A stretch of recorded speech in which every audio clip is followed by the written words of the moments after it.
Assalamualaikum warahmatullahi wabarakatuh.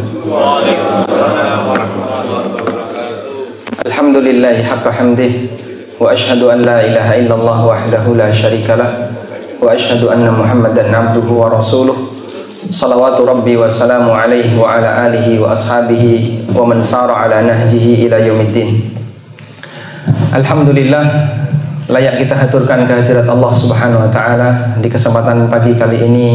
Kita dikumpulkan oleh Allah Subhanahu wa taala dalam suasana belajar bersama. Semoga Allah memberkahi apa yang kita lakukan sehingga kita meninggalkan tempat ini dalam kondisi mendapatkan ampunan dari Allah Subhanahu wa taala. Bapak Ibu yang kami hormati, kita bersyukur kepada Allah di tempat ini kita dikasih jaminan keamanan oleh Allah. Bapak Ibu bisa kumpul di tempat ini tanpa ada kekhawatiran jangan-jangan gedung ini roboh karena gempa. Tidak sebagaimana saudara-saudara kita yang ada di Lombok.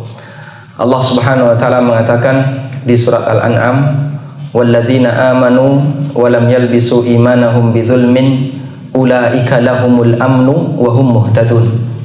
Orang-orang yang beriman dan tidak mengotori iman mereka dengan kesyirikan, itulah orang yang akan mendapatkan jaminan keamanan. Dan salah satu di antara bentuk jaminan keamanan itu adalah jaminan keamanan perasaan. Anda berada di sebuah tempat tanpa ada rasa takut, tanpa ada kekhawatiran, ini jaminan keamanan dari Allah Subhanahu wa taala. Karena itu sebagai bentuk rasa syukur kita dengan jaminan keamanan ini, mari kita jaga iman kita sebaik mungkin dengan berusaha membersihkan iman dari semua noda-noda kesyirikan. Baik, hadirin yang kami hormati, saya diminta oleh Pak Wira untuk menyampaikan materi tentang masalah fikih korban. Bukan ada latar belakang apapun selain karena saya pernah nulis buku, terus beliau beli buku itu, tapi karena nggak nemu akhirnya saya kasih. Nah, kemudian beliau minta tolong di acara ini dikasih sedikit mukaddimah tentang bagaimana aturan yang berlaku dalam masalah kurban. Bapak Ibu yang dimuliakan Allah Subhanahu wa taala, tentang aturan kurban ada beberapa hal yang perlu kita lihat. Yang pertama, bahwasanya kurban itu amal ibadah tahunan. Banyak orang berpikir ibadah kurban itu dilakukan seumur hidup sekali, dan ini satu kekeliruan. Makanya sering kita jumpai ada orang berkorban atas nama bapak tahun ini, atas nama ibu tahun depan, kemudian anak pertama, anak kedua, anak ketiga. Setelah semua selesai dalam satu keluarga dikurbankan, habis berarti ya.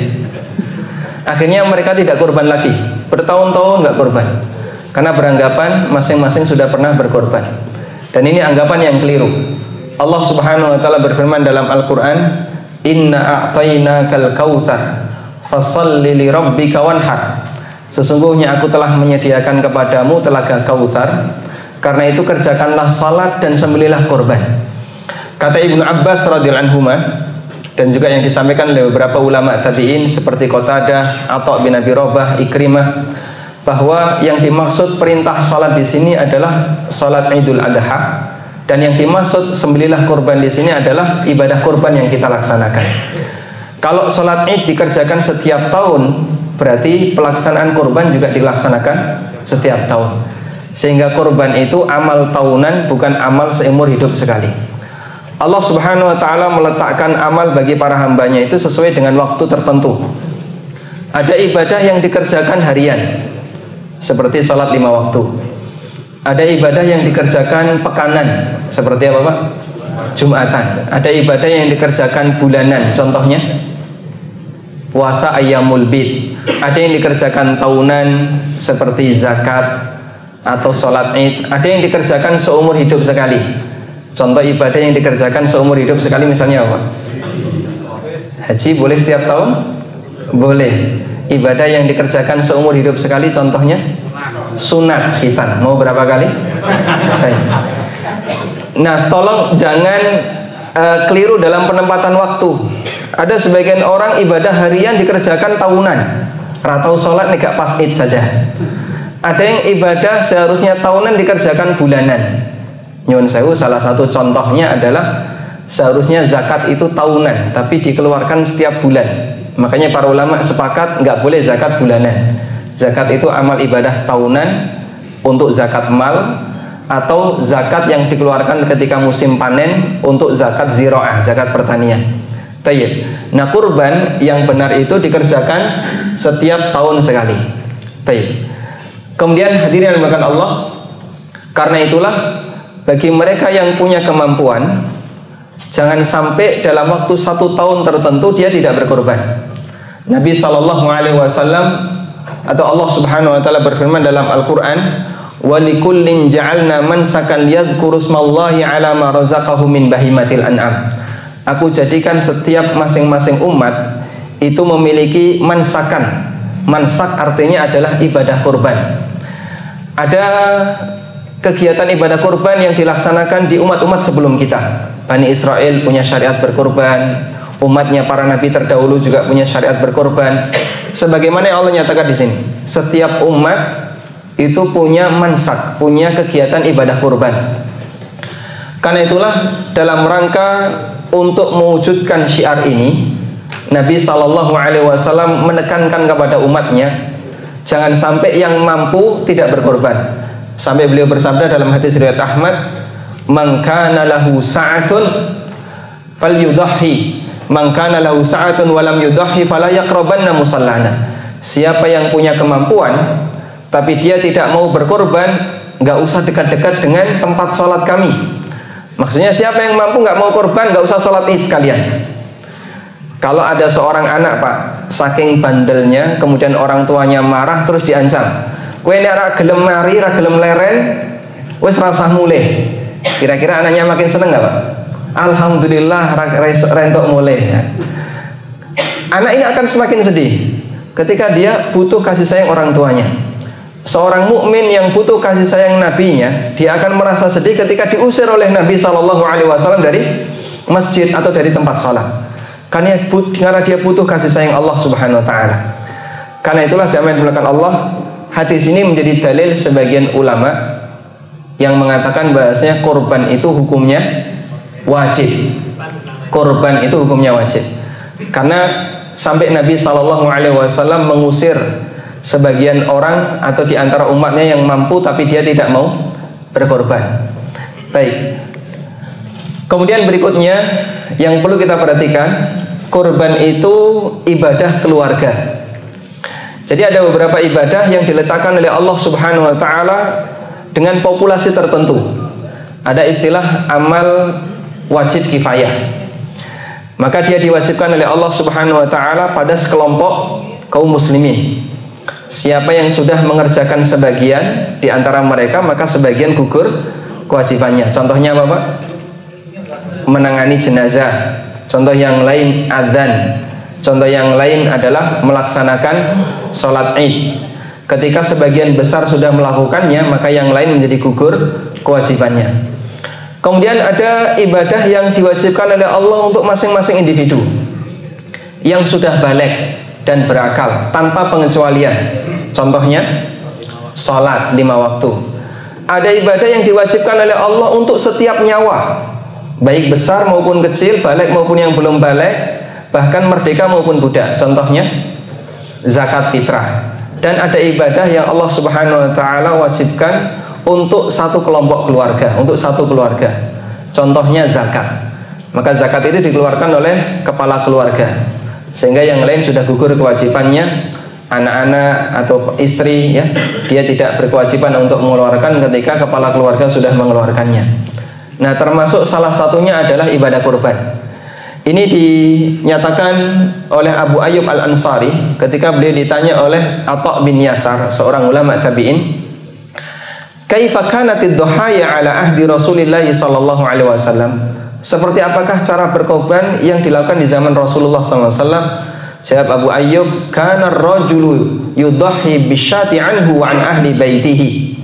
Dulu kami para sahabat, seseorang itu menyembelih korban seekor domba untuk dirinya dan keluarganya. Mereka makan sebagian dan mereka sedekahkan sebagian. Sehingga tidak ada istilah tahun ini korban untuk bapak, tahun depan korban untuk ibu, atau tahun depan lagi korban untuk anak, dan seterusnya. Yang betul kurban itu satu keluarga. Sehingga seekor hewan bisa dipakai untuk kurban atas nama pemilik plus berikut seluruh keluarganya. Kemudian yang menjadi pertanyaan adalah, terus batasan keluarga yang bisa dilibatkan dalam pelaksanaan kurban itu siapa saja?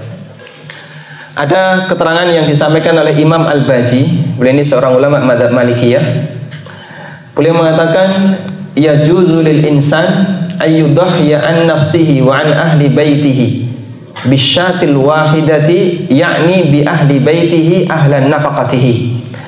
Boleh bagi seseorang untuk menyembelih seekor kambing atas nama dirinya dan atas nama keluarganya. Yang dimaksud adalah ahli baitihi wa ahli nafaqatihi, orang yang tinggal satu rumah dengannya dan kewajiban nafkahnya ditanggung oleh satu orang. Sehingga di sini Imam Al-Baji memberikan dua batasan keluarga yang bisa dilibatkan. Pertama, dia masih tinggal dengan orang tuanya. Yang kedua, nafkahnya masih dari satu sumber, yaitu dari orang tuanya. Juga dinyatakan oleh Ibnu Habib, walahu ayyudkhila fi udhiyatihi man balagha min waladihi. Orang tua juga boleh melibatkan anaknya yang sudah balik. Wa in kana ghaniyan, meskipun bisa jadi anak itu berkemampuan. Idza kana fi nafaqatihi wa baitihi, selama dia masih dalam satu rumah dan nafkahnya dari ayahnya. Baik. Dan kesimpulannya hadirin makan Allah, keluarga yang boleh kita libatkan dalam pengatasnamaan kurban itu ada 3 syarat. Pertama, ada hubungan qarabah, ada hubungan kerabat. Sehingga para ulama membolehkan sepupu boleh nggak? Boleh. Saudara silahkan, paman bibi silahkan, karena masih ada hubungan kerabat. Yang kedua, mereka tinggal serumah dengan kita. Yang ketiga, nafkah mereka berasal dari satu sumber, yaitu dari satu kepala keluarga. Sehingga misalnya ada bibi yang nepeng tinggal bersama kita, atau saudara yang nepeng ikut bersama kita, nafkah mereka dari kita, kemudian kita berkorban, mereka pun turut bisa mendapatkan pahalanya. Tayyib. Nah, yang saya maksud di sini adalah masalah dilibatkan untuk mendapatkan pahala kurban, bukan urunan kepemilikan kurban. Kalau kambing hanya boleh dari satu orang, tidak boleh urunan, misalnya masing-masing anak urunan, kemudian bapaknya urunan untuk beli seekor kambing, ini nggak boleh. Kambing hanya boleh dari satu orang. Yang dimaksud adalah dana untuk pengadaannya. Tapi kalau masalah atas namanya, boleh melibatkan anggota keluarga yang lain dengan 3 syarat yang tadi kita sebutkan. Baik. Nah, pengantar seperti ini banyak belum diketahui oleh kaum muslimin, sehingga kebiasaan di negara kita kurban itu masih atas nama satu orang. Ini bisa jadi termasuk pembatasan dalam masalah pahala. Sangat disayangkan hadirin kalau kurban hanya atas nama bapak saja atau ibu saja, sementara keluarga yang lain, anggota keluarga yang lain tidak dilibatkan, berarti pahalanya hanya mencakup untuk satu orang. Padahal kebiasaan Nabi SAW ketika beliau berkorban, beliau pada saat menyembelih mengucapkan Bismillah Allahu Akbar, Allahumma hadha anni wa an ahli baiti. Bismillah Allahu Akbar, ya Allah ini korban atas namaku dan atas nama seluruh keluargaku. Baik. Karena itulah kesimpulan yang ingin kita sampaikan ini ya. Idealnya jumlah hewan kurban di masyarakat itu sama dengan jumlah kakak muslim yang mampu. Karena tadi kita punya pengantar, kurban itu wajib bagi mereka yang mampu, dan ini tugas per kakak. Berarti idealnya jumlah hewan kurban di masing-masing masjid adalah sejumlah kakak yang ada di sekitar masjid itu. Maka kalau misalnya Bapak Ibu ingin mensurvei berapa jumlah kurban di sini, jawabannya sama dengan jumlah kakak yang ada di sini. Kalau seperti ini bisa terjadi di lingkungan Bapak Ibu, berarti kesadaran masyarakat dalam berkurban sudah mulai meningkat. Cuman sangat disayangkan ya, umumnya jumlah kakak dengan jumlah kurban banyak mana Pak? Banyak jumlah kurban ya, banyak jumlah kakaknya. Mungkin cuma 30% saja yang kurban, itu pun sudah alhamdulillah banyak sekali. Sehingga kalau dalam sebuah lingkungan masyarakat Mereka yang berkorban jauh lebih sedikit dibandingkan jumlah kakaknya, berarti kesadaran korbannya masih rendah. Nah, kita mengkampanyekan korban dengan cara seperti ini. Bahasanya korban itu amal ibadah tahunan, dia tugas untuk setiap kakak bagi yang mampu. Dengan cara ini semoga populasi korban lebih meningkat dibandingkan populasi jumlah kakak yang ada di masyarakat kita. Cuman sangat disayangkan ya, nek tuku rokok mampu 20.000 per hari Pak ya, kali 356 berapa Pak? 7 jutaan. Itu bisa dipakai korban 2 nama ya, urunan sapi 2 kali. Tapi kalau disuruh korban orang gelem ya, maka korban itu mampu tapi tidak mau. Beda dengan poligami, mau tapi tidak mampu. Baik. Kemudian hadirin yang dimuliakan Allah Subhanahu wa taala, kita akan mengukur kurban minimalis.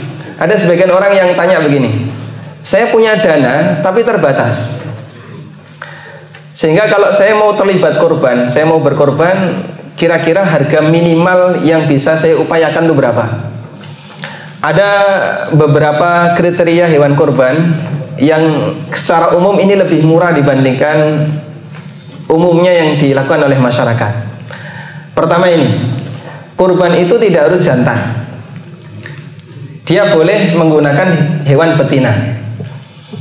Makanya para ulama mengatakan termasuk di antara cacat yang nggak ngefek dalam kurban adalah kurban dengan hewan bunting.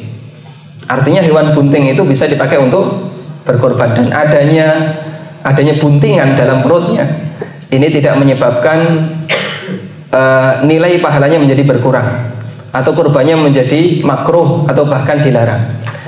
Nah, dalil tegas masalah itu adalah pernyataan dari Ummu Kurzin, di mana Rasulullah Sallallahu Alaihi Wasallam pernah bersabda menjelaskan tentang akikah.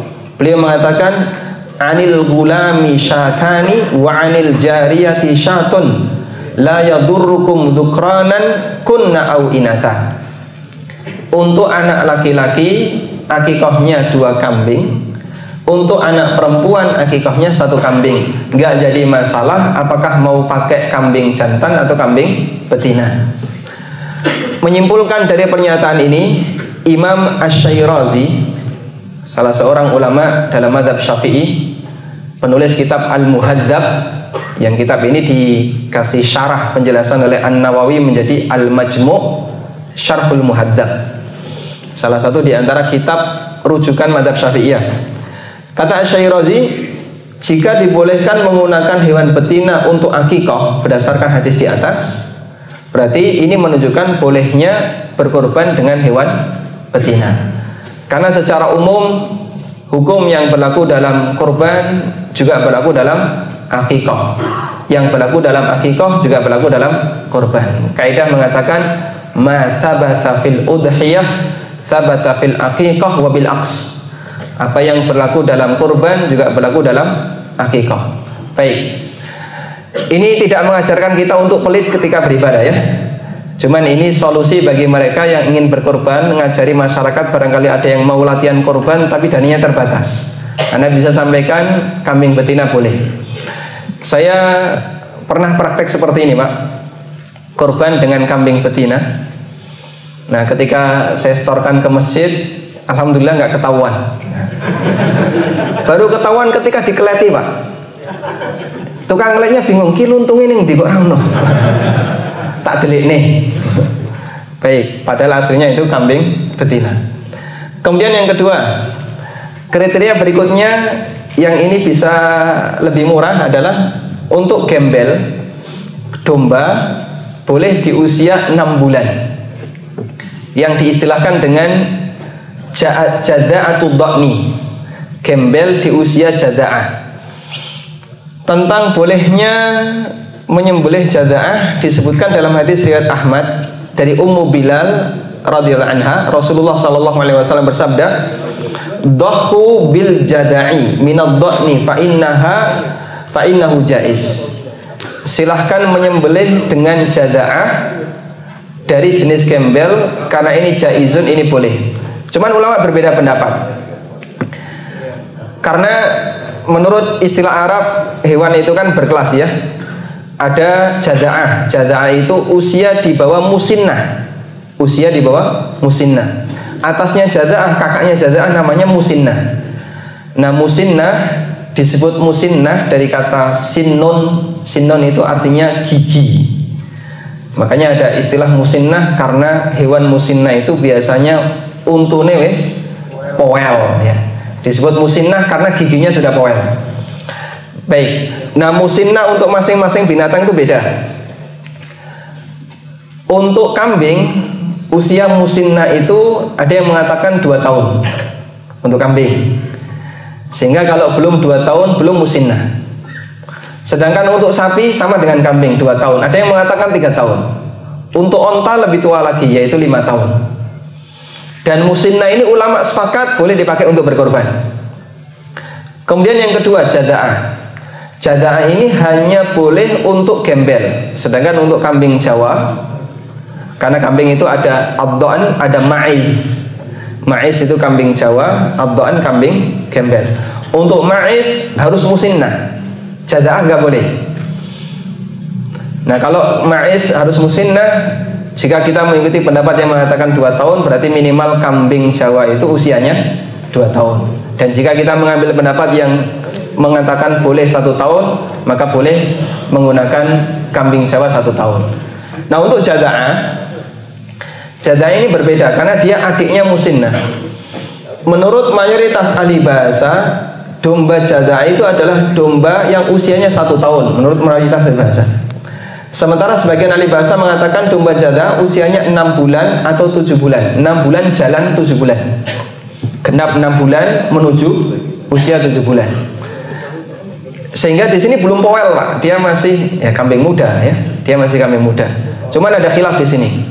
Baik, kalau dalam mazhab fikih yang ada di tempat kita, 4 mazhab itu, yang membolehkan jada'ah atau kambing gembel usia 6 bulan, ini mazhab Hanafiyah, mazhab Hambali, salah satu pendapat dalam mazhab Syafi'i, dan salah satu pendapat dalam mazhab Maliki. Sedangkan yang tidak membolehkan itu mazhab Malikiyah, pendapat resmi dalam mazhab Syafi'iyah, dan pendapat yang diambil oleh Ibnu Hazm Al-Andalusi. Tayyib. Kalau sekiranya kita menimbang 2 mazhab ini dengan tetap menghargai khilaf, memang secara pribadi saya lebih cenderung memilih pendapat yang kedua, bahwasanya jada'ah itu usia minimalnya 1 tahun. Karena ini adalah pendapat jumhur ahli lughah, mayoritas ahli bahasa. Dan istilah bahasa itu dikembalikan kepada ahlinya. Dikembalikan kepada ahlinya. Kalau mayoritas ahli bahasa mengatakan jada'ah 1 tahun, berarti insya Allah ini yang lebih mendekati. Meskipun kita menghargai kalau misalnya ada sebagian masyarakat yang lebih memilih pendapat yang kedua, bahasanya domba jada'ah itu boleh di usia 6 bulan, kita persilahkan. Karena banyak ulama yang berpendapat demikian. Tayyib hadirin dimuliakan Allah. Jadi yang saya sampaikan ini hanya sebatas pertimbangan untuk melihat nilai hewan kurban dengan harga yang paling minimal. Barangkali nanti bisa disampaikan kepada masyarakat yang tertarik untuk latihan kurban sementara dana terbatas, silahkan pakai yang seperti ini. Gembel wedok usia 6 bulan, regane pira, Pak? Hah? 500 sek susu ya. 500 boleh? Boleh? Hah? Boleh ya? Baik, nanti langsung dihabisi sama panitia. Direbutan. Tayyib. Cuman tidak mengajarkan kepada mereka untuk nyari yang seperti ini. Semakin sempurna makin bagus. Karena yang namanya kurban itu syiar agama Islam. Allah Subhanahu wa taala berfirman, "Wal budna ja'alna lakum min sya'airillah, lakum fiha khair." Hewan kurban itu Allah jadikan sebagai bagian dari syiar agama Allah dan kalian mendapatkan kebaikan di sana. Dan Allah mengatakan, "Wa may yu'azzim sya'airallahi fa innaha min taqwal qulub." Orang yang mengagungkan syiar agama Allah ini bagian dari ketakwaan hati. Maka berkorban dengan biaya yang lebih mahal, perjuangan yang lebih banyak, insya Allah nanti pahalanya lebih besar. Baik. Kemudian ada 3 hal yang perlu kita bedakan di sini hadirin terkait masalah kurban. Yang pertama adalah aturan penyembelihan, yang kedua aturan kurban, yang ketiga aturan pemanfaatan kurban. Ini 3 hal yang berbeda. Maksud saya begini, kalau orang berkorban menyembelihnya batal, apakah kurbannya sah? Ketika orang berkorban menyembelihnya batal, kurbannya sah atau tidak? Menyembelihnya batal, pasti kurbannya batal. Setiap kegiatan kurban menyembelihnya kok batal, maka kurbannya batal. Tapi tidak sebaliknya. Jika kurbannya batal, apakah menyembelihnya batal? Belum tentu. Belum tentu. Dan bisa jadi tidak batal. Contoh, ada orang menyembelih hewan, tapi binatangnya ini tidak memenuhi kriteria kurban yang syar'i. Misal ya, ada salah satu cacat yang menyebabkan batal untuk dikorbankan. Di antaranya adalah pincang. Ketika disembelih, nyembelihnya bagus, sesuai dengan syariat. Boleh nggak hewan ini dimakan? Boleh, tapi tidak sah sebagai korban. Kenapa? Karena tidak memenuhi syarat yang syar'i. Baik, contoh yang paling banyak kita jumpai di masyarakat, ada orang kafir ikut nyumbang hewan korban. Itu boleh nggak Pak diterima Pak? Hah? Boleh atau enggak diterima? Jawabannya, silahkan disembelih, tapi bukan korban. Ya hidup-hidup mau nyumbang daging, nanti dipakai untuk makan-makan panitia. Hanya saja dia tidak boleh diikutkan urunan sapi. Ya, kalau diikutkan urunan sapi nggak boleh. Sehingga kalau ada orang kafir, saya mau ikut nyumbang, silahkan dibelikan kambing. Karena kalau sapi nggak boleh. Kenapa? 7 orang yang terlibat dalam kegiatan menyembelih sapi itu semuanya harus punya niat ibadah. Kalau salah satu tidak punya niat ibadah, dan jelas yang namanya orang kafir tidak punya niat seperti ini, maka ini menyebabkan sapinya tidak sah untuk dijadikan hewan korban. Dan ini insya Allah pendapat yang lebih mendekati, meskipun ada sebagian ulama yang membolehkan. Misalnya salah satu peserta berniat untuk walimah misalnya, dia tidak ingin berkorban, tapi dia ingin mengambil dagingnya untuk kegiatan walimah dia. Ada sebagian yang membolehkan. Tapi yang benar, 7 orang ini semuanya harus punya niat ibadah, sehingga ketika orang kafir dilibatkan di situ, maka hukumnya tidak boleh kecuali jika dia nyumbang dibelikan dengan seekor kambing. Tayyib. Kemudian berikutnya mengenai pemanfaatan kurban. Jadi kurban itu selesai setelah penyembelihan, sampai hewan itu mati, maka kurban itu sudah selesai. Maksud saya begini, jika terjadi benturan maslahat pemanfaatan dengan maslahat kegiatan kurban, mana yang harus didahulukan? Contoh, sekarang sedang ada musibah gempa. Kaum muslimin yang ada di Lombok banyak membutuhkan bantuan. Mana kira-kira yang lebih afdol? Mana kira-kira yang lebih afdol? Sedekah untuk korban gempa ataukah menggunakan dananya untuk berkorban? Sama-sama korban Pak ya. Yang satu untuk korban gempa, yang satu untuk korban hewan. Mana yang lebih afdol? Menggunakan dana korban ini untuk disalurkan ke Lombok sehingga nanti berubah jadi bahan bangunan, atau yang kedua menggunakan dana ini untuk berkorban? Dua-duanya ya. Kalau bisa dua-duanya lakukan dua-duanya. Kalau bisa dua-duanya lakukan dua-duanya. Tapi kalau dananya terbatas, mana yang lebih afdal? Lombok lebih afdal ya. Panitia korbannya bubar nanti Pak. Karena semua masyarakat dihimbau untuk donasi Lombok, nggak ada korban di Jawa nanti. Baik, hadirin yang dimuliakan Allah Subhanahu Wa Taala. Di zaman Nabi Sallallahu Alaihi Wasallam pernah terjadi maja'ah, musim paceklik, orang kekurangan makanan. Dan ketika itu terjadi, solusi yang beliau berikan bukan mengalihkan dana korban untuk beli gandum agar bisa disalurkan untuk nyumbang mereka yang mengalami kelaparan. Tapi yang beliau lakukan adalah lanjutkan berkorban. Hanya saja beliau ngasih batasan, daging korban tidak boleh bertahan selama 3 hari. Maka korban ketika tahun itu hanya boleh di tanggal 10, 11, 12. Semuanya sudah habis disembelih. Tanggal 13 nggak boleh disisakan. Baik. Termasuk juga yang disimpan harus semuanya sudah dibagikan, sehingga orang hanya cukup makan seberapa begitu. Selesai, nggak boleh di kulkas. Semuanya harus disalurkan. Ini terjadi di zaman Nabi SAW. Makanya kalau kita ditanya ketika ada 2 maslahat seperti ini, mana yang harus diutamakan? Jawabannya adalah maslahat yang lebih sesuai dengan syiar, itu yang lebih didahulukan.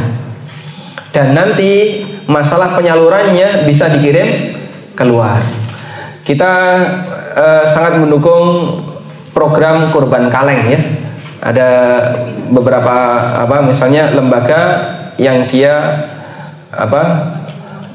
mengumpulkan daging hewan kemudian dikaleng dengan proses tertentu terus dikirim ke daerah-daerah yang minim bantuan. Ini mungkin sangat bagus untuk bisa dilaksanakan, meskipun kalau dari sisi biaya bisa jadi butuh lebih banyak. Tapi kalau kaum muslimin bisa kerjasama seperti ini, insya Allah Pak, yang namanya daging kaleng bisa dijadikan sebagai pengganti mie instan untuk mengislamkan orang yang masuk Kristen gara-gara mie instan Pak. Jadi kristenisasi itu kan rata-rata pakai Indomie, pakai mie ya. Kita bisa islamisasi pakai daging. Lebih menarik mana Pak? Nah. Cuman karena kurang maksimal ya mau numpuk ning kulkase wong Jogja, tapi tidak menyebar keluar. Kadang ada satu rumah dapat 5 kilo, dapat 10 kilo, harus gopo. Mau dibakso disimpan setahun rantai, korban berikutnya daging masih sisa. Nah kita menyayangkan seperti ini, penyabarannya kurang maksimal. Tayyib. Karena itulah jamaah belakang Allah, kita perlu ingat memperhatikan kesempurnaan korban itu lebih diutamakan dibandingkan memperhatikan masalah penyebaran. Allah Subhanahu wa taala berfirman, "La yanalallaha luhumuha wala dima'uha walakin yanaluhu taqwa minkum." Yang sampai kepada Allah bukan dagingnya, bukan darahnya, namun takwa kalian. Sehingga ketika orang itu melaksanakan ibadah kurban semakin sempurna mendekati sunnah, maka pahalanya semakin besar.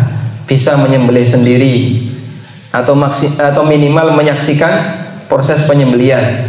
Kemudian juga makan sebagian dagingnya. Ini semuanya bagian dari sunnah yang kita ditekankan untuk melakukannya. Kalaupun misalnya tidak memungkinkan, karena di daerah lain sangat membutuhkan dan itu bisa berbahaya jika kita tidak memberikan sumbangan, maka mengalihkan dana ini sebagian tidak jadi masalah. Tapi karena pertimbangan yang lain. Baik. Selanjutnya di sini saya akan menyebutkan beberapa syarat menyembelih yang syar'i. Singkat saja. Pertama, orang yang menyembelih harus mampu berniat untuk menyembelih, dan syaratnya 2, harus mumayyiz dan berakal. Maka orang gila nggak boleh, atau anak kecil yang belum berakal nggak boleh. Kemudian yang kedua, orang yang menyembelih harus muslim atau ahli kitab. Tapi khusus untuk kurban harus muslim, karena di situ ada niat ibadah khusus. Tapi kalau selain kurban ahli kitab boleh.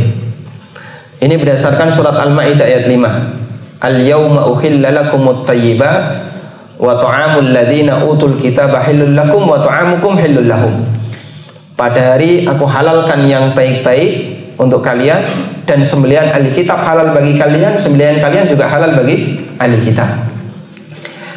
Hadirin yang dimuliakan Allah, ada orang bertanya begini, ahli kitab sekarang apakah hukumnya sama dengan ahli kitab dulu? Jawabannya, ahli kitab dulu sudah kafir sebagaimana sekarang. Allah berfirman dalam Al-Quran, alladzina qalu innallaha thalithu thalathah laqad kafara alladzina qalu innallaha thalithu thalathah. Orang yang mengatakan Allah itu trinitas, bagian dari trinitas, dia telah kafir. Ini Allah turunkan di surat Al-Maidah. Dan di surat yang sama Allah menjelaskan sembelihan orang ahli kitab halal. Berarti ahli kitab sejak masa silam sudah kafir. Di zaman Nabi SAW ahli kitab itu sudah kafir. Sehingga ahli kitab dulu dan sekarang nggak ada bedanya, semuanya kafir. Sepanjang dia beragama Nasrani, ahli kitab, maka sembelihannya masuk dalam kategori ayat ini, yaitu dihalalkan oleh Allah Subhanahu wa taala. Kemudian yang ketiga, ketika melukai hewan punya maksud untuk menyembelih. Jika melukai hewan bukan untuk maksud menyembelih, maka tidak halal dimakan. Misalnya untuk membela diri, ada kambing nyeruduk, terus kita bawa tombak, ditombak, mati dia, boleh nggak dimakan? Nggak boleh. Berikutnya, apakah disyariatkan harus niat untuk dimakan? Nah, di sini ulama khilaf.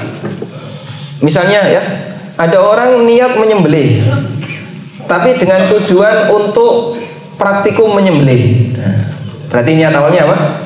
Bukan untuk dimakan, tapi untuk praktikum menyembelih, atau untuk ditunjukkan kepada para peserta pelatihan ini bagaimana cara menyembelih yang syar'i. Nah, niat yang menyembelih hanya untuk menunjukkan seperti inilah cara menyembelih. Bolehkah hewan ini dimakan? Ulama beda pendapat. Ada yang mengatakan hewan seperti ini nggak boleh dimakan. Dia menyembelih dengan niat menyembelih, tapi tidak ada niat untuk dikonsumsi. Ini berdasarkan hadis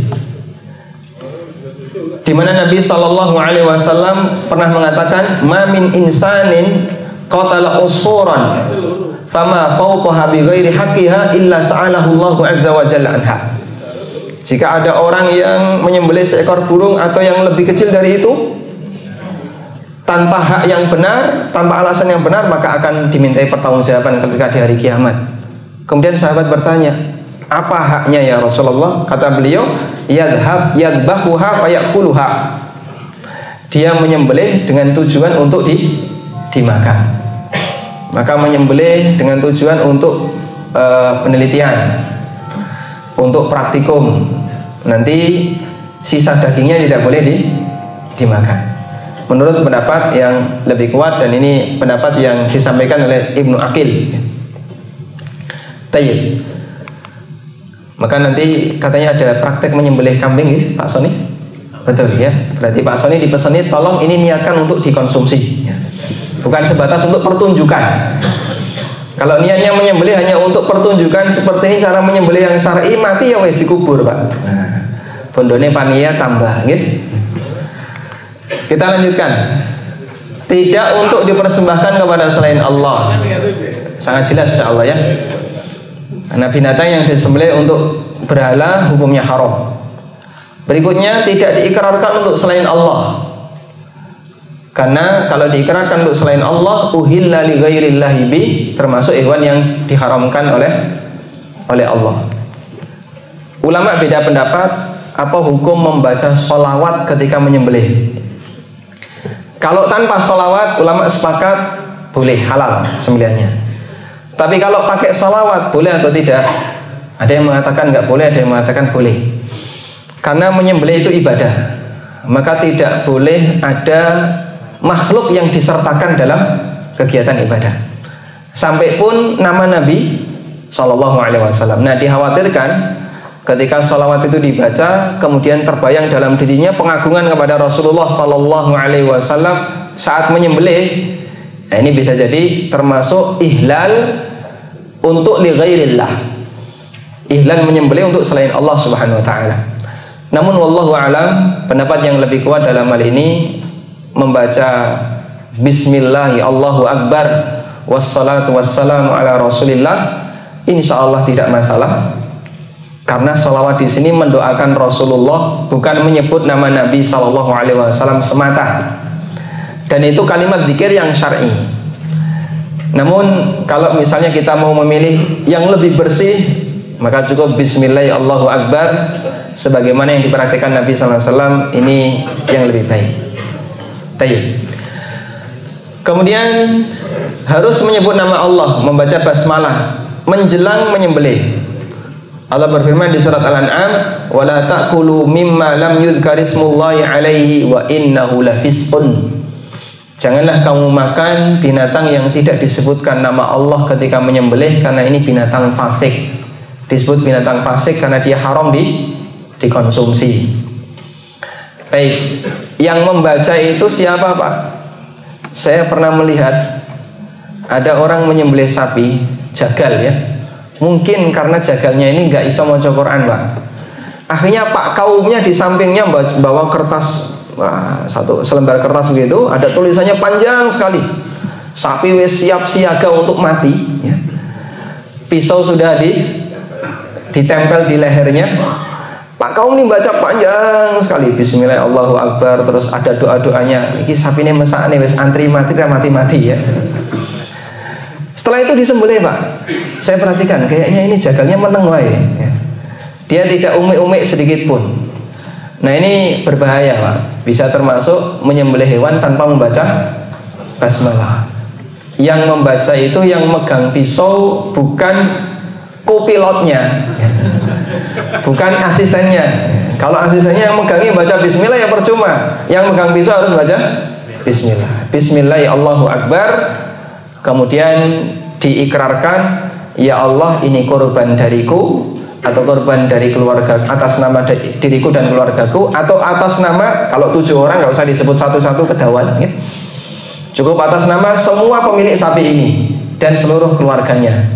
Insya Allah dengan cara seperti ini akan lebih ringkas bacaannya, sehingga tidak semakin menyakiti sapi yang sudah ingin berot-berot ya, ingin untuk dilepaskan. Baik, ulama mempersyaratkan bacaan basmalah ini harus dilakukan sesaat sebelum menyembelih. Tapi kalau jauh sebelumnya sapi dikeluarkan sudah bismillah, maka ini wajib diulang. Baik. Kemudian syarat berikutnya, alat untuk menyembelih harus pisau yang bisa melukai dan mengalirkan darah selain kuku dan gigi. Nabi SAW bersabda, ma'an haraddam wa dzukira rasulullahi alaihi faqulu ma lam yakun sinnan aw dhufran. Segala yang bisa mengalirkan darah dan disebutkan nama Allah ketika menyembelih, silakan dimakan selama bukan gigi dan kuku. Kalau gigi dan kuku, gigi dilarang karena itu tulang, kuku dilarang karena ini alat yang dipakai oleh orang Habsyi dalam menyembelih. Menyembelih dengan cara tidak mengalirkan darah seperti disetrum, dicekik dan seterusnya itu gaya-gaya orang barat, misalnya ditembak ya, kepalanya ditembak, ini nanti semua dagingnya haram untuk dikonsumsi karena ini menyembelih dengan cara tidak syar'i. Kemudian yang ke-9, harus sampai mengalir di tempat yang benar berdasarkan hadis di atas. Apa yang dimaksud di tempat yang benar? Mengalirkan darah di tempat yang benar itu ada 3 keadaan. Pertama, dalam kondisi normal untuk selain onta, maka yang dimaksud kondisi normal adalah penyembelih memungkinkan untuk menyembelih dengan baik. Posisinya menyembelih di ujung leher. Ini diistilahkan dengan adzabhu. Menyembelihnya di ujung leher ya, paling dekat dengan kepala. Paling dekat dengan kepala, dan ini berlaku untuk binatang yang lehernya lebih pendek dari onta. Berlaku untuk binatang yang lebih pendek dari onta. Yang kedua, kondisi normal khusus onta. Kondisi normal untuk onta, maka posisi menyembelihnya di pangkal leher, namanya an-nahar. Menyembelih itu ada 2 metode, ada nahar, ada apa satunya tadi? Zabah. Kalau nahar di pangkal, Bapak Ibu bisa lihat videonya ya, bagaimana cara orang Arab menyembelih onta. Itu yang disembelih bukan di sini, tapi di bawah. Maka onta disembelih dalam kondisi berdiri.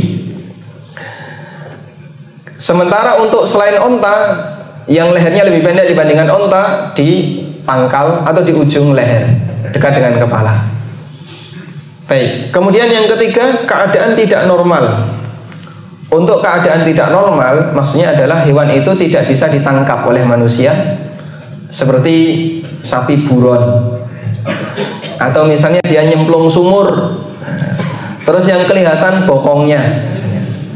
Nah ini kalau mau disembelih kepalanya atau disembelih di lehernya, susah nanti, kudu nyemplung sumur dulu, mati loro malahnya sapi ini kalau saya nyembelih. Nah, kalau sudah terjadi seperti ini, maka menggunakan metode soid, metode berburu. Nah, metode berburu itu kena apapun terserah, yang penting mengeluarkan darah dan bisa mematikan. Bisa dengan ditembak, ya, bisa dengan ditombak atau dipanah. Yang penting pokoknya mematikan. Ada banyak kasus sapi mlebu jurang. Kalau dia nggak bisa dinaikkan, nggak bisa diselamatkan, juga kalau menyelamatkan bisa bahaya, ikut nyemplung nanti malah ya gelut karo sapi nih. Maka bisa menggunakan metode yang kedua, yaitu dengan cara apa? Diburu, ya, digunakan metode berburu. Nah, metode berburu itu bisa pakai senjata apapun dan bisa mengenai bagian apapun. Selama dia bisa melukai, kemudian dia mati karena luka itu, maka hukumnya nanti halal untuk dimakan. Khusus untuk binatang yang tidak bisa disembelih dalam kondisi normal. Baik. Di sini saya tambahkan tentang syarat menyembelih yang sah untuk kondisi normal. Kata Imam Abdul Aziz bin Baz, ada 3 keadaan di situ, 3 keadaan. Pertama, terputusnya tenggorokan, kerongkongan, dan 2 urat leher. Ini adalah keadaan yang terbaik. Jika terputus 4 hal ini, maka sembelihannya halal menurut semua ulama, ijma ulama. Tenggorokan, saluran udara, kerongkongan, saluran makanan, dan 2 urat leher yang berada di samping kanan kiri. Makanya ketika menyembelih itu pisaunya diputar, ya, pisaunya diputar agar 2 urat leher yang ada di samping kanan kirinya ini terputus. Nanti akan sangat berbeda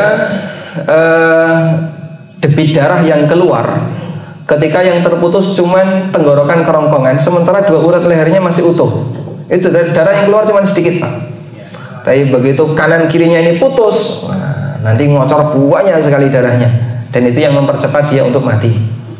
Nah, mungkin salah satu di antara sebab berarti sembelih kok tangi, nah, itu di antaranya adalah karena urat lehernya tidak putus. Berikutnya, terputusnya tenggorokan, kerongkongan, dan salah satu urat leher. Kata beliau, sembelihannya benar, halal, dan boleh dimakan meskipun keadaan ini derajatnya di bawah kondisi pertama. Ini kurang sempurna. Yang berikutnya, ketiga, terputusnya tenggorokan dan kerongkongan saja tanpa urat leher. Sebagian ulama berpendapat bahwasanya sembelihannya halal meskipun ada yang lain yang mengatakan tidak halal. Sehingga biar lebih aman, kita di posisi tidak ragu, sepakat dinilai halal oleh para ulama. 3 hal yang belum putus, ya: tenggorokan, kerongkongan, salah satu urat leher. Nah, kalau ini ulama sepakat halal. Yang lebih sempurna 2 urat leher. Baik.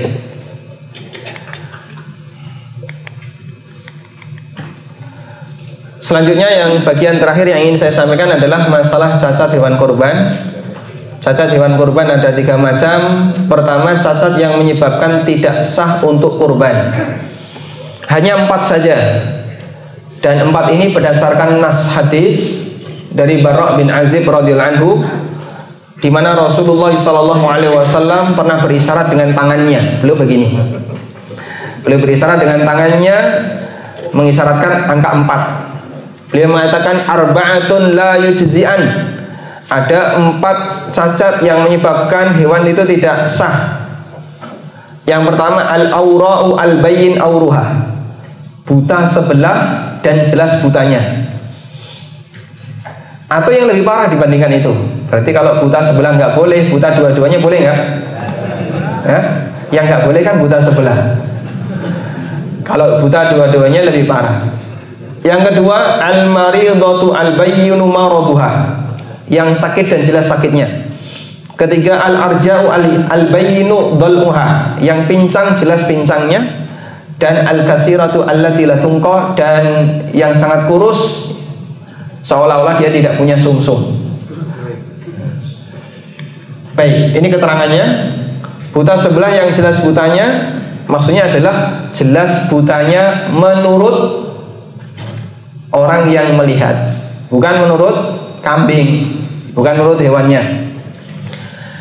Sehingga misalnya ya, ahli sapi melihat sapi ini nggak buta, tapi mungkin dia rabun, mungkin dia ada segi cacat di mata, tapi tidak sampai buta sebelah. Menurut mantri kesehatannya, menurut mantri sapinya.